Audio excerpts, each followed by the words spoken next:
Hello, tingnan niyo naman po ang aking beasting ng Sabado pa po ito, di ba? Sobrang ininda ko po ito ng Sabado at Linggo, apakasakit at nangalay talaga at pili ko nilalagnat ako pero hindi naman natuloy. Ininuman ko na rin naman po siya ng gamot kaya ayan, magana lang siya at ganyan na lang at medyo makatinga talaga.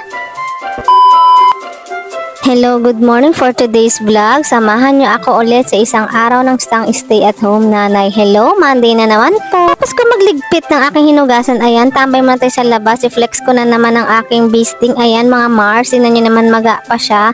Pero hindi na siya makirot katulad ng Sabado at Linggo. Grabe, ininda ko po talaga siya. Sabihan man akong OA pero talagang masakit po pala talaga ang maganto ng isang bubuyog.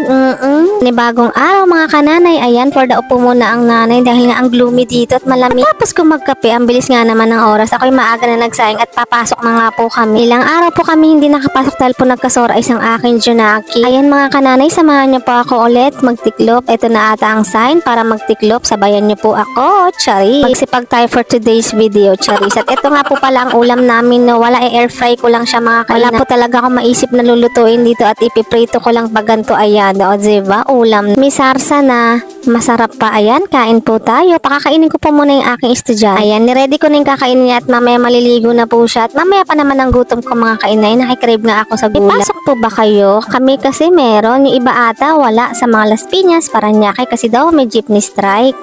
Fast forward, ayan, bibisan na natin ang ating estudyante dahil 11 o'clock na.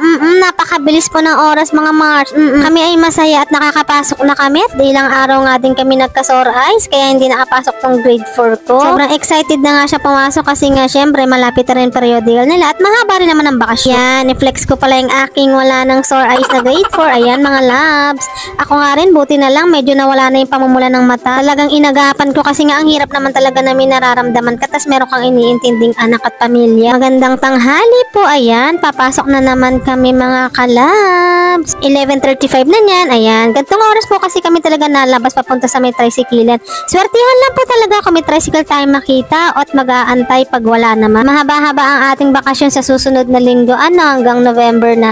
At ito nga pala mga labs, no, meron po palang food hub dito ang aming homeowners. Ayan. Ayan, pwede na rin magtinda ang mga nagtitinda ng mga merienda dito sa amin. Ayun na nga, at wala po talagang tricycle. Ayan, ubusan talaga. Ay, kain tayo mga kananay. Wala akong nabiling gayat na gulay kaya lutong ulam na lang. Ang favorite ko is laing. Kain po. Kain tayo.